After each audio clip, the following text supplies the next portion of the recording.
Hello student, welcome to the lecture series of STLD. In today's lecture, we will discuss data types in VHDL. We have already discussed the data objects in VHDL. So each data object has a type associated with it, and the type defines a set of values that objects can have and set of operations that are allowed on it. Every type has associated with it a name and a range of values. Now the data types are of two types. First one is predefined data type and second one is user defined data type. Predefined data types are those which are specified in inbuilt libraries in a VHDL. Now user defined data types are those which are defined by the user according to the circuit. First, we move on to the predefined data type. Now VHDL has a series of predefined data type specified in inbuilt libraries, that is IEEE 1076 standard and IEEE 1164 standard. Now the first predefined data type in VHDL is bit. Okay, so bit supports the value 0 and 1.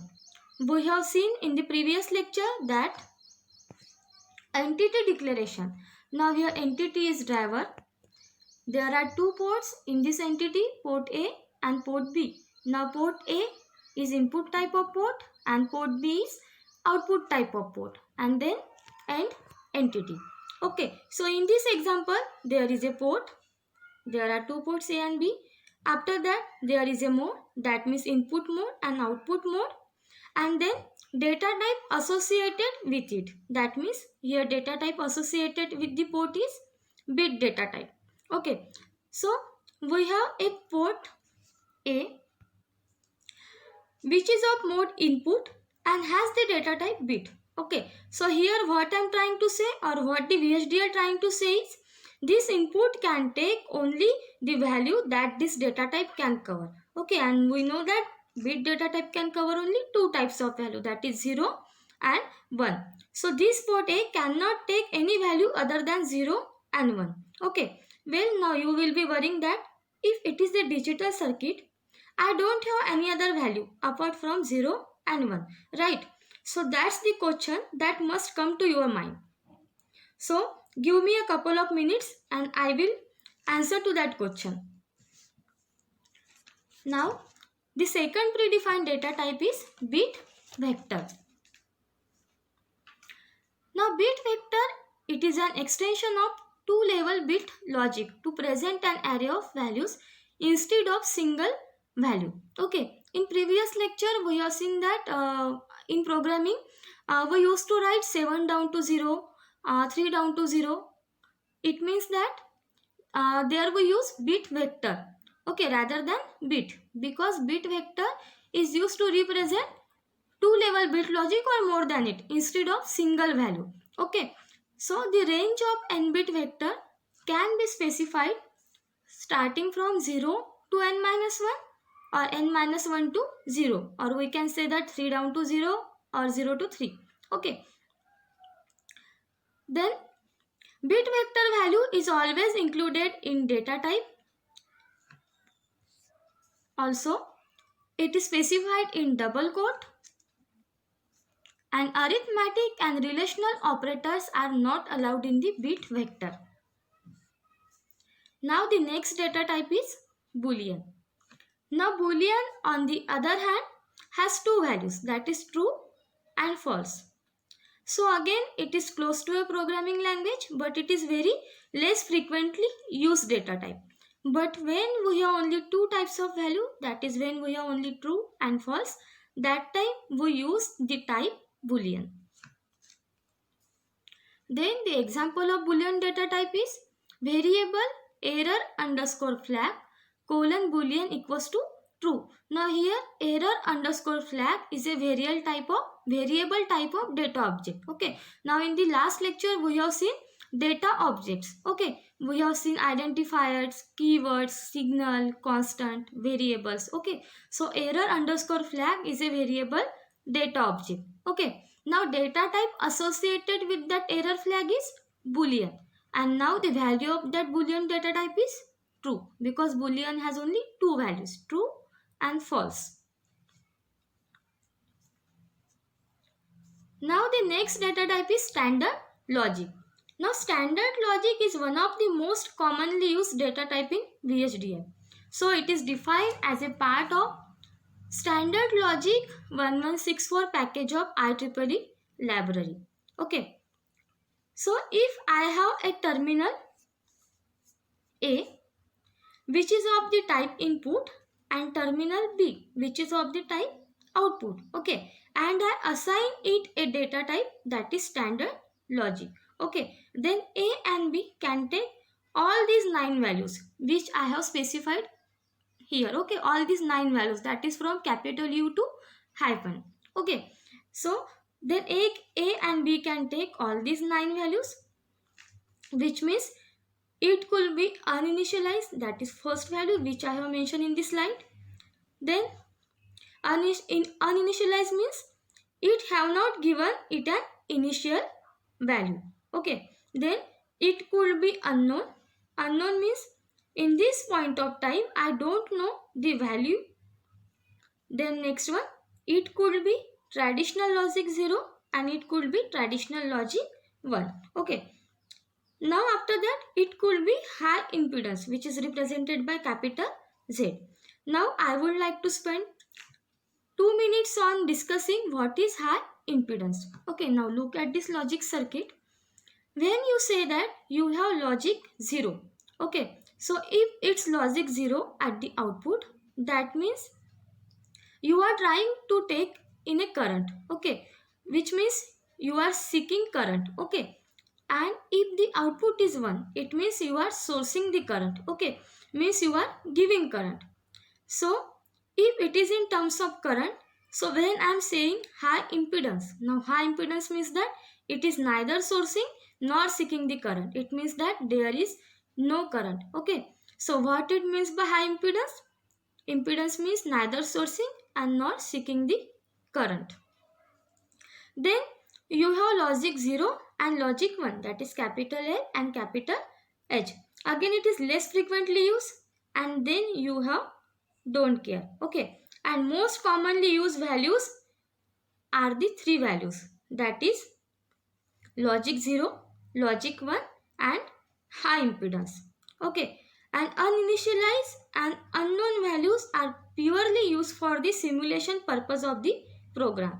So when you want to simulate your program and not actually want to implement your design, that time you can use uninitialized and unknown values, okay. So as you see that standard logic cover most realistic frames of values, that is uninitialized, unknown, logic 0, logic 1, high impedance, unknown, then low logic 0, low logic 1 and don't care, okay. So these are all realistic situations but very rarely use values.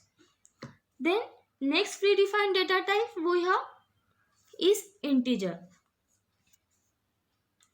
Integer is an inbuilt data type with a range from -2 147 483 647 to +2 147 483 647. It means that it is 32-bit integer. All arithmetic and relational operators are allowed with the integer, okay. After that it use the keyword integer. Integer data type use keyword integer to represent it. Now after that there are two types of predefined integer, okay, or we can say that there are two subtypes of data type integer. First one is natural integer. Natural integer range from 0 to 147 483 647. That means it contains integer from 0 to the largest integer, okay. And the next subtype is positive. Its range is from 1 to largest integer, that means 1 to 147 483 647. Now the sixth predefined data type in VHDL is real. Floating point types in VHDL are used to represent real numbers with a mantissa part and an exponent part. In real data type, keyword used is real. All arithmetic and relational operators are allowed with the integers and also with the real numbers. Now the next predefined data type is character. Single ASCII characters are represented in VHDL predefined type character. Single characters are represented by single quote and double characters are represented by double quotes in VHDL language. And the last predefined data type is time. Time is again inbuilt data type in VHDL language. Okay, so it is predefined physical type. Ranging from smallest to largest unit. It means that the time data type ranging from second to hour, that is smallest to largest unit. Now next we move on to the user defined data types. Now any data object of the defined type can be created as user has the flexibility to define a data type, okay, or to define a range of data types according to the circuit requirements.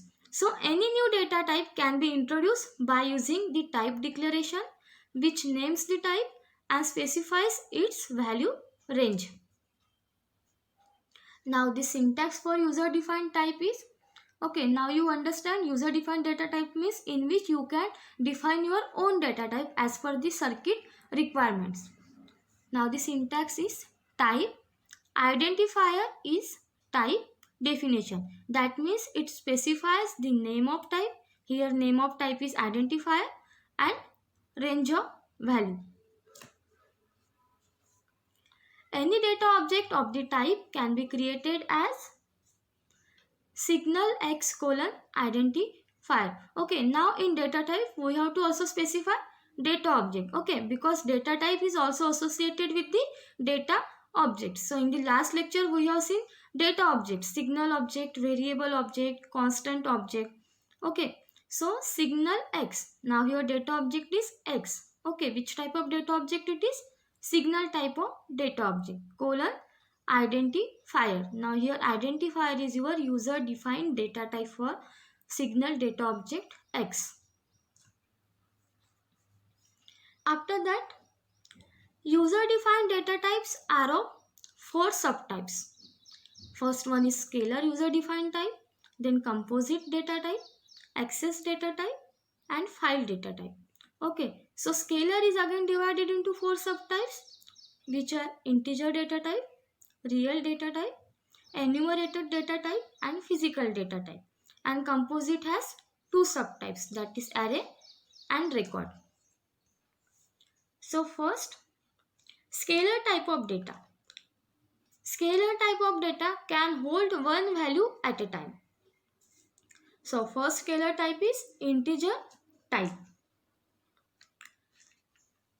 Defines a value or defines a type whose set of values fall within a specified integer range. And we know that integer range 0 to 2, 147 and 643. Okay.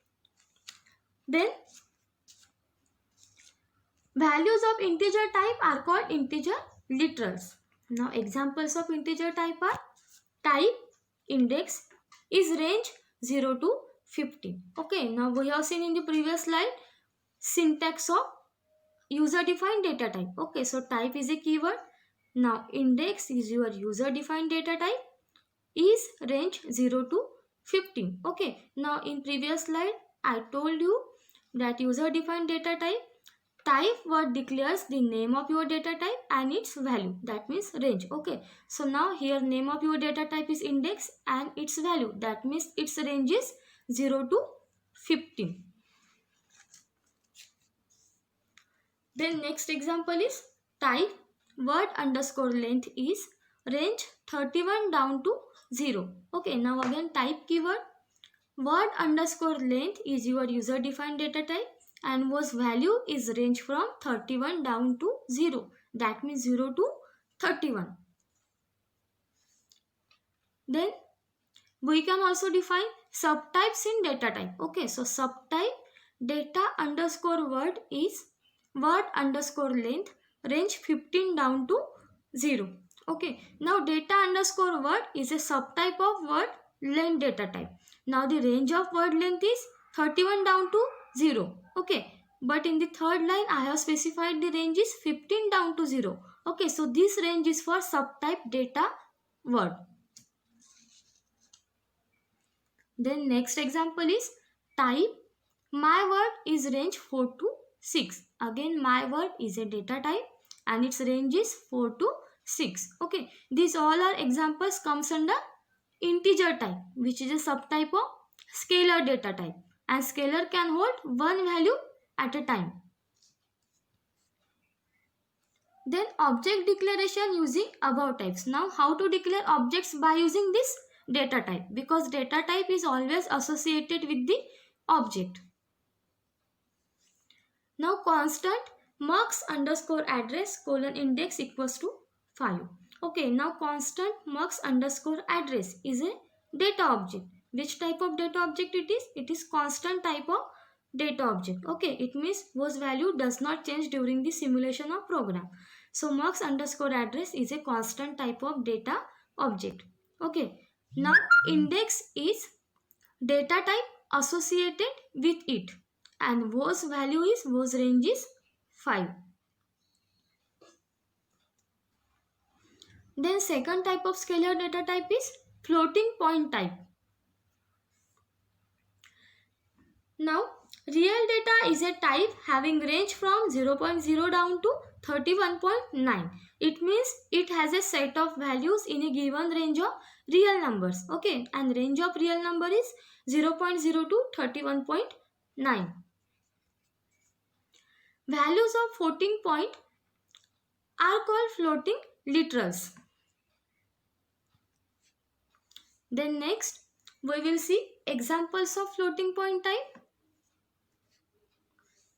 Type TTL underscore voltage is range minus 5.5 to 1.4. Okay, now type is a keyword used to declare user defined data type. Now name of user defined data type is TTL underscore voltage, whose range is from minus 5.5 to 1.4. Okay, and now this range lies between range of real numbers, that is 0.0 to 31.9. That's why it comes under floating point of data type. Then type real underscore data is range 0.0 down to 31.9. Here again real underscore data is your user defined floating point data type, whose range is from 0.0 to 31.9. Now in floating point type also we can define subtypes. So subtype RD16 is real underscore data range 0.0 down to 15.9. It means that RD16 is a subtype of real data. Now range of real data is 0.0 to 31.9, but range of RD16 is 0.0 down to 15.9. Then object declaration by using above types. Now how to declare objects for floating point of data. So variable length colon real data range 0.0 to 15.9. Now here length is user defined data type.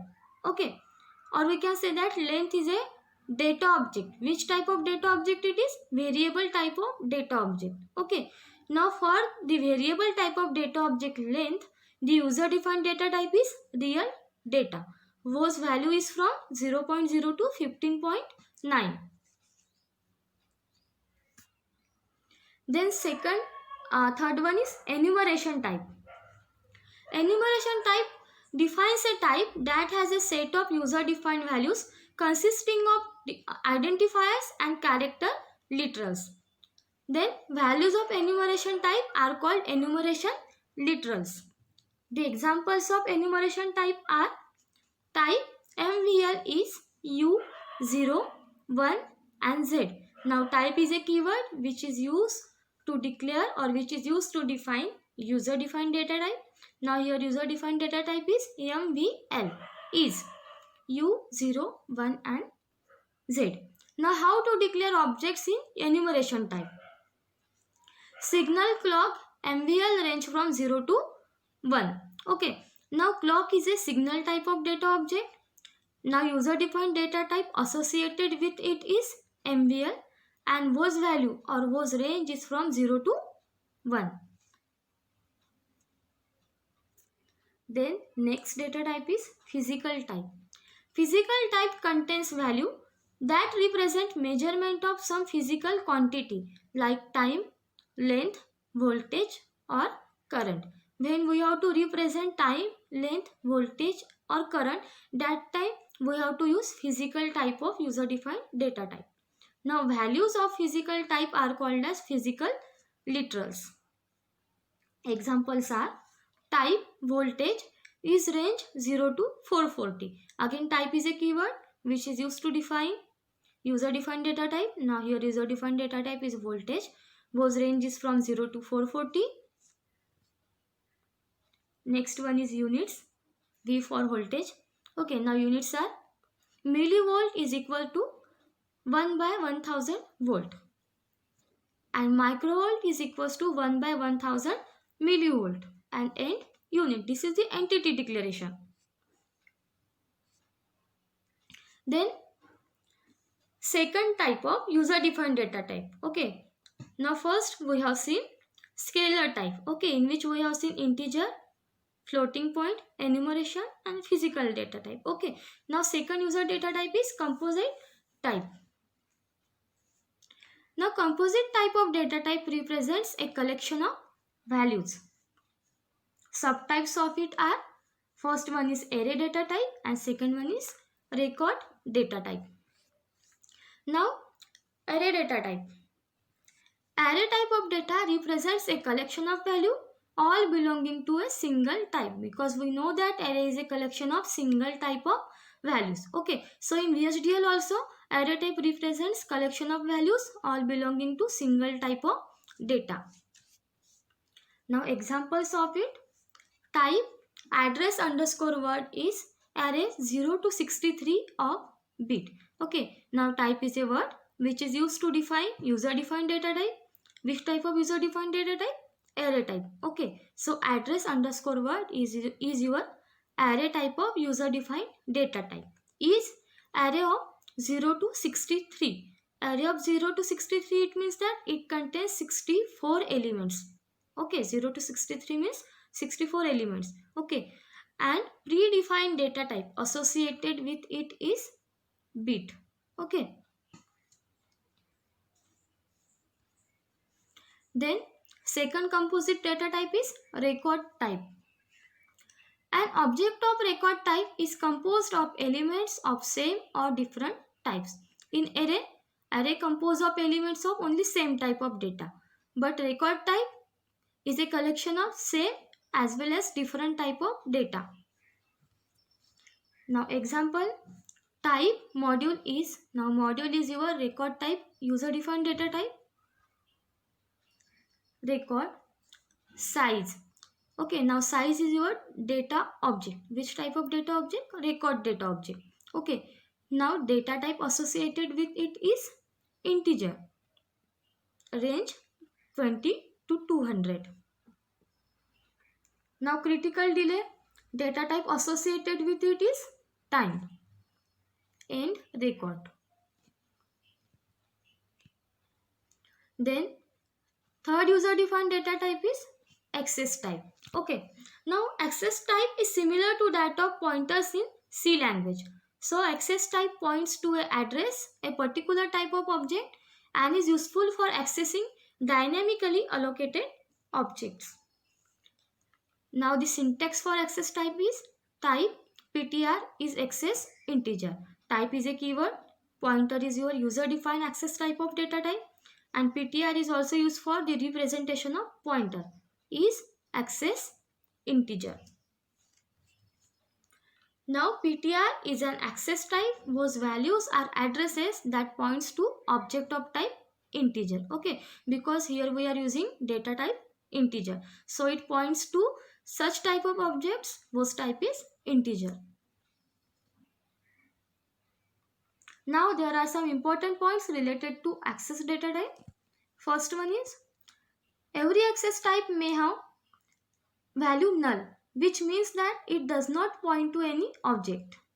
Second, objects of an access type can only belong to variable class. Rule number 3. When an object of an access type is declared, the default value of object is null. An object of type access can refer to 3 types of values, that is scalar object, array object and record object. Okay, so it refers to 3 types of value. First one is scalar object. Okay, scalar object data type can hold one value at a time. Then array object can hold collection of such values whose type is similar, a same type of values. And record object is a collection of same and different type of data values. Then point number 4. It is possible to have an access type that points to an object which has elements that are also access type. This is done by incomplete types, that is type is a keyword and type underscore name. And the last data type is file type. So as I told you in the VHDL element, file provides an interface between host and user. Okay. So objects of file types represent files in the host environment. The syntax of file type declaration is type, file type name is file of type name. Okay, so type name is the type of values contained in the file. Okay, so type is a keyword. File type name is a name of your file. Okay, is file of type name. Okay, so it also specifies the type of values contained in the file. Now type vector is file of bit vector. Okay, now vector is your file data type, is file of bit vector. Okay, and the line shows that type name is the type of values contained in the file. So bit vector file can contain only 2 types of values, 0 and 1. That means vector values. That's why the name of your type is vector.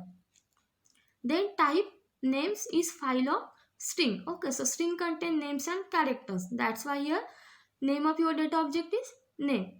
That is value contained in the file. Okay, so this is all about the data types. We have seen 2 types of data type, predefined data type and user defined data types.